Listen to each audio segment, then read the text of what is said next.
嗨，大家好，我是坦平树。今天是2025年1月8号，这一期咱们继续聊聊恒大清盘，聊聊中国的房地产。这个摩根士丹利又对中国的2025年经济做出了预测。这个摩根士丹利它对咱们2025年的定义叫论通缩的持久战。咱们跟美的正好反过来，美的现在是跟通胀在较劲，咱们在跟通缩较劲。你说这也奇怪了。这个摩根士丹利这个定义那就说明目前国内面临最大问题是通货紧缩。摩根士丹利预计咱们2025年全年的 GDP 为 4%。这个摩根士丹利说这个通缩之持久战宛如一场深思熟虑的战略布局，引人深思几个核心数据犹如精密的仪表盘，预示着未来的经济走向。第一，他说2025年实际 GDP 增速将如秋日落叶般缓缓飘落至 4% 的枝头，而名义 GDP 增速更是轻降至 3% 的温柔乡。这是点第二点，他说美国对华关税的利剑或将在2025年挥舞得更加凌厉，提升 15%， 至2026年再添 10% 的锋芒，但对中国的出口与外贸的冲击却似冬日寒风，虽凌冽却温和可控。言下之意就是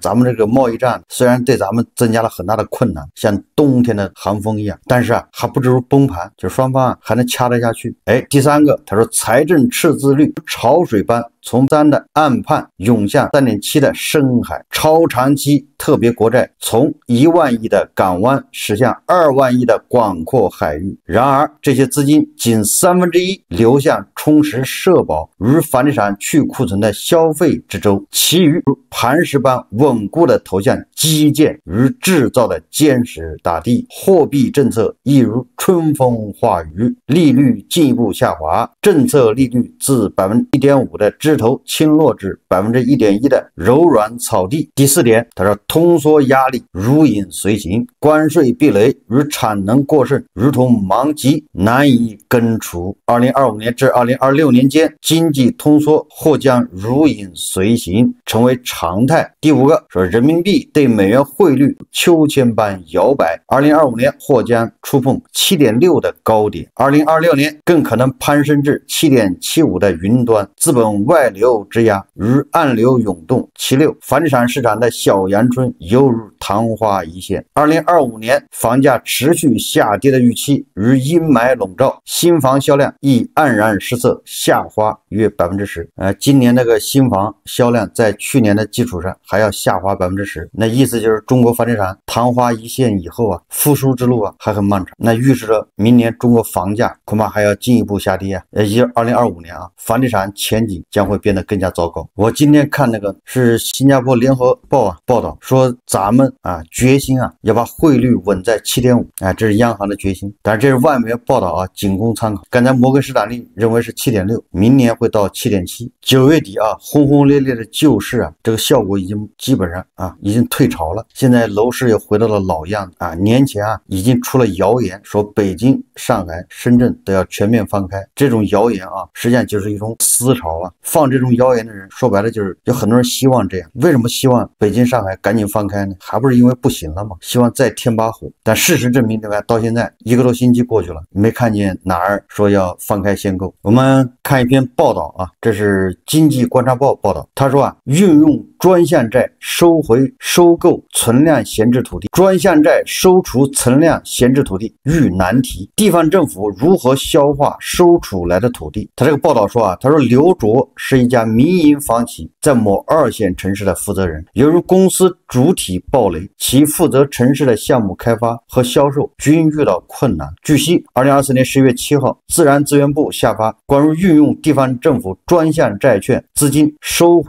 购存量闲置土地的通知，鼓励地方政府发行专项债收储存量闲置土地，但在实施过程中如武汉华侨城地块和广州万科地块被收除，均与地方土地储备中心签了兜底协议。如果收除的土地在出让时流拍，被收除企业需要兜底拿地。某地级市土地储备中心负责人王飞表示，运用专项债收除存量闲置土地，既要考虑如何收除，也要考虑收除后如何消化，否则只是增加政府负债。在他看来，收除的土地大部分将用于保障房建设，收除价格不宜太高，但如果收除价格太低，房企又不愿意被收除。这个话题咱们聊过好多了啊，就是地方政府发债，对吧？也就是地方政府把那个开发商土地闲置土地给收回来，因为开发商他已经无力开发，他也没这个能力了，开发了也卖不掉，那这个土地放在开发商那儿，加剧了开发商的负担。你这个人把土地收回来，然后把钱给开发商，开发商有钱了，他就能保交楼了。你看看啊，这都是专家出的主意，这专家就是拍脑门，想一出是一出。中国就不缺这样的专家，说白了就是书呆子，他以为这一买一卖跟过家家一样。你看经济观察报报道了，地方政府遇到难题，也就是你得解决地方政府为什么把这地收回去，收回去干什么？你让政府把这地买回去，你要实现什么个目的？政府自己没钱，然后专家说了你发债，好，政府发了债，把这地收了，又能干什么？他说那你正好我们地方政府要做保障房，你把地收回去盖保障房啊。你看都是大聪明，这个政府啊恨不得把那个专家叫过来一大耳光子抽到脸。为什么呢？我要盖保障房，我自己土地多的是啊，我这自己收了那么多地在这儿都卖不出去，你让我还从开发商手把地收回来盖保障房，这不是有病吗？这不是脱裤子放屁吗？地方政府手上的这个土储中心啊，地多的是，要盖保障房，自己随便批块地，不花钱，花少量的成本，人家自己盖就完了。盖房子成本很低啊，建安成本对吧？4、5千一平米到头了，现在3千一平米，然后他5千卖给那些低收入群体，还能赚2千。或者你让我发债，我这跟这个开发商把这地收回来便宜了，我这个说我这个搜刮、欺诈、压榨民营企业，是不是这意思啊？贵了就说我利益输送，你说怎么弄？这个经济观察报报道啊，说这个万科对吧，还有这个华侨城，他们把地由这个地方政府收回去之后，实际上把地变性，地方政府把这地本来是商业用地，把它变成住宅用地，但它价值就高了，地还是那块地啥也没变啊，只是性质给变了一下，条规变性，容积率给它改一下，这你开发完之后就有利润，就能赚很多钱。他把这个土地性质一变，然后再去卖，他从华侨城手上收回去10个亿，他这回能卖15个亿，那政府愿意又多赚5个亿啊，对吧？这是双赢啊。问题是他卖不掉啊，现在谁还买地呢？买地开发了房子卖不了，韭菜也不买，所以政府也不做亏本生意啊。你以为政府傻啊？所以政府就说了，我把你的地收回来啊，我这么运作去卖，15个亿卖掉了，那算你运气，你的问题也解决了，我的问题也解决，我又多赚5个亿。如果卖不掉，你15个亿买回去就是兜底。总之政府是不能输钱的，不能掰忙。这就是为什么央行给了3000亿的再贷款，到现在为止只花了100多亿，还有90%的钱都没动，没人要。这个再贷款用来干什么呢？它用来配资的啊，用来做这个叫杠杆资金，然后你商业银行再配一点钱，这样的话地方政府拿着这钱去收土地和收开发商盖好的房子。为什么到现在地方政府不积极？因为它不仅违反市场规律，违反了市场经济规律，而且也违反人性。这个地方政府连发工资都是问题，对吧？很多地方都是保3征6，保6征8，人家拿到钱首先考虑是怎么样发工资，叫保运转。如果长期对吧欠薪，那个运转就不灵了。这个不光是经济观察报报道了这个土地收除中国房地产报它也报道了1月8号，它叫信号，开发商正扎堆退地。中国房地产报记者北京报道他说全国各地正在掀起一场声势浩大的退地潮，覆盖北京、州、深圳、成都、宁波等1、2、3线城市。他说这波退地潮中，万科、越秀、华润等地巨头纷纷行动，将一些早年拍下尚未开发的土地退还政府。地方政府一方面通过调整土地用途、降低开发要求等方式解套，另一方面加紧推动土地再上市，以吸引开发商重新入场。与此同时，地方政府开始试水地票补偿政策这个就是我刚才说的，开发商表面上把地推给政府了，政府回去之后条规变性，完了之后再挂出来卖，卖不掉你开发商兜底，你再把它买回去，这么一变也好过那个地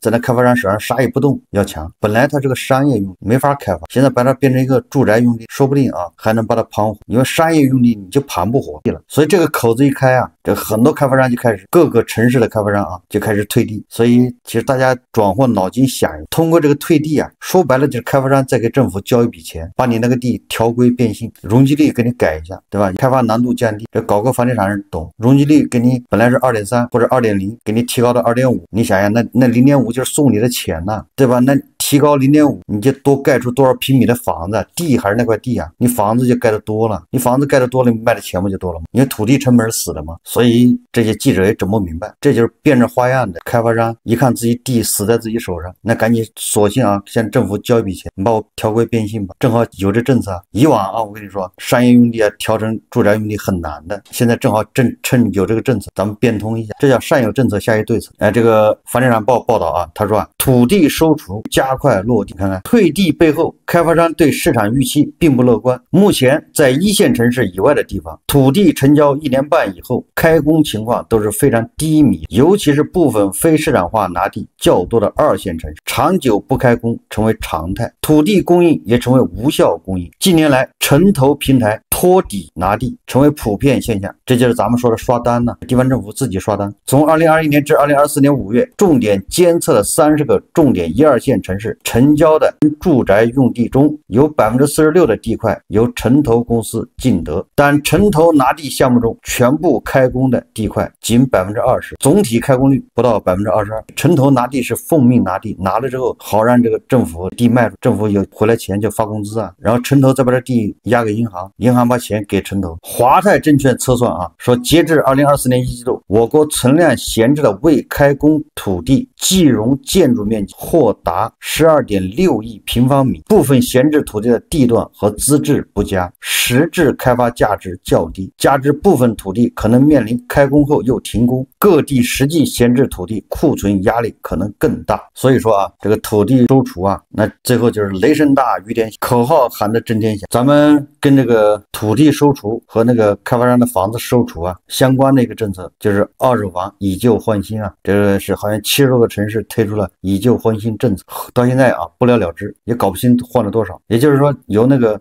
政府啊城投公司国企把你要卖的房子买了，然后让你去指定的新房，这样就是解决很多人房子卖不掉，他房子卖不掉导致他没有办法买新房，这个就叫以旧换新啊。今天啊这个郑州的以旧换新成绩单出来了，这个财联社1月8日电，他说记者从郑州市住房保障和房地产管理局获悉，截至2024年12月31日，通过国有平台公司收购模式完成签订二手房协议5085套，通过市场化交易模式完成卖旧买新、以旧换新5731套，两项合计10816套，超额完成市政府确定的全年1万套目标任务。郑州市住房保障和房地产管理局相关负责人表示，2025年郑州市房产卖旧买新、以旧换新作将根据房地产市场发展形势需要，紧紧围绕市民群众换购房和改善性需求，结合企业及换房群众意见建议，针对堵点难点问题进一步拓宽思路，创新机制，完善政策，优化流程，加大力度，提升服务，为全市房地产业实现健康协调发展发挥更大作用。这是咱们大和财立方报道。实际上这个说了这么多大家也知道，虽然它是所谓的超额完成市政府确定的任务，但他也知道有堵点，也知道难以为继，所以他要解决这么多问题，要听取意见要针对堵点难点要进一步拓宽思路你说这么多无非就是推不动嘛。真正的郑州这个通过这个国有平台公司收购的只有5000套，剩下的5700套那是以旧换新那恐怕就是这个开发商跟这个换房的人达成一致，就是开发商、中介还有要卖房的人，对吧？你把这房子挂到中介那儿，然后中介把这房子一卖掉，这钱就给开发商当首付，然后剩下的钱由你这个买房的人先要么就贷款，大概这意思这以旧换新。如果说到期你的房子没卖掉，那你这房子新房你就买不了，一切作废。我们说的肯定是政府把你房子买走，这样你拿到钱，然后你再去政府指定的开发商买新房，这叫以旧换新。这样因为你通过中介卖不一定卖得掉你买家还没找到呢，这个政府买走了。所以说那个郑州政府出钱买的就5000套，这5000套一共一套100万算，也就5个亿，恐怕这就是专项资金，差不多就是5个亿，花完了为止。明年对吧？就2025年那就再说吧这两个就是咱们2024年一个救楼市的一个重要手段措施，重头戏就是政府收土地收房子，然后就是以旧换新，通过这个经济观察报通过房地产报，通过大和财联方这个报道，大家也就知道这个政策到底效果怎么样，对吧？不能听那些专家想一出是一出。我们再看看买房的坑，买房过程中有很多坑刚才说到郑州这个郑州买房也有坑，这个有个媒体叫小丽帮忙，他报道的他说这个女子称买房送别克轿车，3年没提到。这个河南郑州李女士称，3年前买房时开发商有活动送别克汽车，2021年都转过尾款，一直没走完流程。4S 店工作人员说，我刚开始以为讹诈，后来才知道原同事离职了，没人交接，月初比较忙，盘完账再说。李女士说2023年就联系你们2年了，账没盘出来。大家看视频跟我同样情况的人家车已经都开好几年了，我现在连车都没有见到呢。当时开发商做活动送了一辆别克的汽车，开发商是5月12号把尾款转过了，13号销售经理就已经联系我，我就一直没有提。那为啥当时不提车呀？有一个要求就是需要先抵押到开发商那边，我就想的是这个合同截止之后我再提车。最开始过来的时候，我也怀疑他是不是过来就是诈案，那不违法的吗？确实有这样的一个业务，对，钱也打到咱公司了。他提过车没有？就是现在就是不知道那个同事离职了，是没有人跟我交接了，确实是没有名单。最近这几天顾不上你这个事儿，月初忙完之后，到时候给你的账全部盘出来，到啥时候都少不了他了。去年就联系过，这东西之前没盘出来。你再别吭气，这一户确认是他没有提的。要没人提的话，尽快就是给他安排交车。这个明显的就是狡辩。3年前的别克轿车多少钱呢？现在别克轿车是不是价格降了一半了？这都是坑3年前买的房，恐怕现在也跌了40-50%了吧？郑州肯定没少跌说到郑州买房，那个亮亮丽君，他买的融创的房子，他要送出去。为什么送出去呢？因为他首付已经跌没了，不仅首付跌没了，把他那个，也就是他房子的残值都已经覆盖不了他的贷款了，所以他把房子送出去，说明那个房子跌得比较厉害，对吧？这个李女士这房价跌了，本来还有辆车给安慰一下，车也没提到，这都是坑这明显在推诿，什么月初忙，盘完账再说，这就是不想给。我们再看网上一个网友写他在天津买房踩的坑，这是他昨天在晚上写的，因为在北京上班，然后跑到天津买房的，这个我深有感触很多北漂他因为种种原因，最主要是户口的问题，孩子要上学没有办法，因为天津有政策，你买了房你可以落户，完了这小孩可以在那上学，而天津的这个教育还是不错的，这是天津的一个优势资源，所以说很多北漂就被迫跑到天津买房。那这个作者也是这么个情况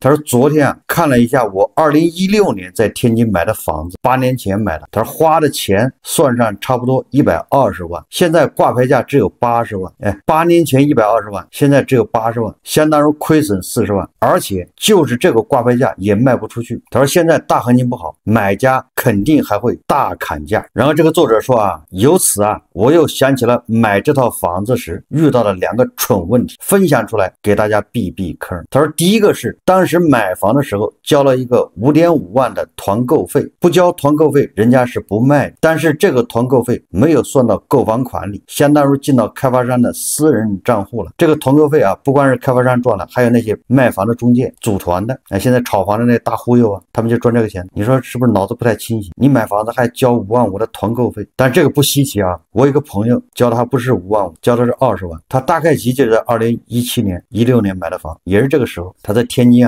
买的别墅，然后他跟我说他给那个销售送礼了，送多少钱呢？送了20万他才能买到那套房子，就可见那个时候多疯狂。现在我去他小区看，他好多地方还没住满，倒是长着草，所以他交5万5还不算多然后作者说第二个是当时办贷款的时候，贷款审核人员非常严肃，很不耐烦的说你这个资质我们不好批，你看你在北京上班，老家是山东的，来天津办贷款得找2个天津本地人来签字才行。我当时也不懂这个潜规则，自己在网上找了2个人来签字，商量的是每个人给200块钱，其实没什么责任，就是一个联系人的作用。那2人来了之后，贷款审核人员说你们想好要签吗？他俩说怎么了？有什么问题吗？贷款审核人员说现在只是联系人，我也不好说以后有没有什么责任。然后他俩就害怕了，不敢签了，要回去。他说我也不能让人家白来一趟，每人200块钱还是给了。然后我问审核人员，我说姐，我从北京过来一趟不容易，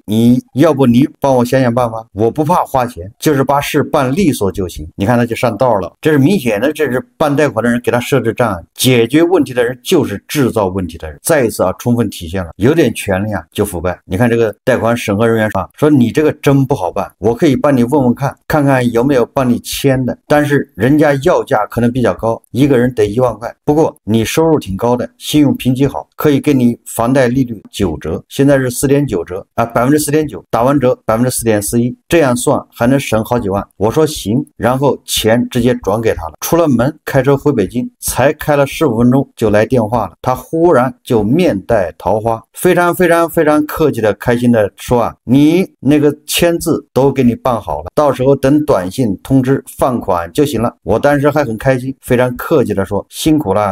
他说实际上这俩都是坑，但现在才反应过来这是坑吗？但是你在当时不交这钱还真不行，因为当时是卖方市场，就买房的人很着急我记得2020年、2019年你要办按揭贷款，每个半年是审不下来，有的甚至审1年，你就得找人。那是房地产非常疯狂的时候大家恐怕还有。你别看现在你搞按揭贷款，他恨不得1个月就给你放下了，秒批，你让他大量的钱贷不出去，你知道吧？这作者说他说实际上这俩都是坑。他拿第一个说团购费实际上进到开发商自己的兜里了，换成现在的我宁可先不买房，也不会把钱转到开发商的私人账户，没有发票也没有算到房价里，以后都是坑，此一时彼一时拿第二个说，他说钱都进了他自己兜里了，需不需要联系人都不好说，而且即使需要可能也不用花什么钱，换成现在的我，如果价格不贵，几百几千的能办下来就直接办了。咱也知道里面的一些小规则，不会刨根问底，但如果要几万块钱才能签一个联系人的名字，就吓唬他了。比如我资质哪里不符合，跟我说出来，需要天津本地人联系人签字，是哪条规则里写的，现在没责任人，未来不好说，这样的模糊字样是不是合规，我得打银监会电话问问，当时就打，能唬住可能1分钱不用花就办好了，唬不住再用其他的办法。总之江湖的套路还是很深的，一不留神就骗了。你看这哥们儿自己房子160万，现在只值120万了，这房子而且还不一定卖得掉，完了他买这房还花了什么团购费，还这个贷款还花了额外的红包，完了他这么多年8年按揭利息还了多少？所以他这一套房子恐怕得要赔个70、80万。你要知道他是2016年买的，8年前买的都赔这么多钱，这个坑踩的真叫作实我那个朋友他去看了那个小区之后，他很满意，是别墅嘛，然后那个销售就开始 PUA 他，说这个房子非常紧俏，先说这房子多好，对吧？都已经卖完了，生意两头，大家最后还没定，就开始忽悠他，搞得他很紧张。他也看中了，他想买然后他就问这个销售怎么办。我这个朋友他自己就是做销售的，所以人家一敲屁股，他就知道人家放什么屁，他敢嘛，对吧？两人一拍即合说你帮我抢一个房子，对吧？我给你查水费。那个时候本来房地产就有查水费、查位费，大家都知道吧？房子紧俏的时候不过他这个查位费稍微高了一点，是20万。后来我去他们家参观这，我就说了，你肯定上当了，你看看你周围的房哪像有人住的，制造稀缺，趁火打劫。不过那个时候房地产因为是一直在往上涨，所以大家慌不择路就买涨不买跌嘛，就怕上车晚不赶趟了，过了这个村就没这个店了，慌的。现在好了，如果没有卖出去的，那就永远卖不去，就在那搁着吧。那天津的房子大把往哪儿卖谁去买？所以现在的刚需房你是赶上了好日子，完全可以不用着急，悠哉的去挑选。现在是买方市场，前的是大爷。自从恒大爆了以后市场就变成买方市场，买房的是大爷，不要搞错了，对吧？作为刚需房还没买房的，也好好享受这个时光，这个来之不易的当大爷的机会。好，这期节目我们就聊着，感谢大家收看。如果喜欢我的节目，欢迎订阅转发，也可以在下方留言评论，谢谢大家。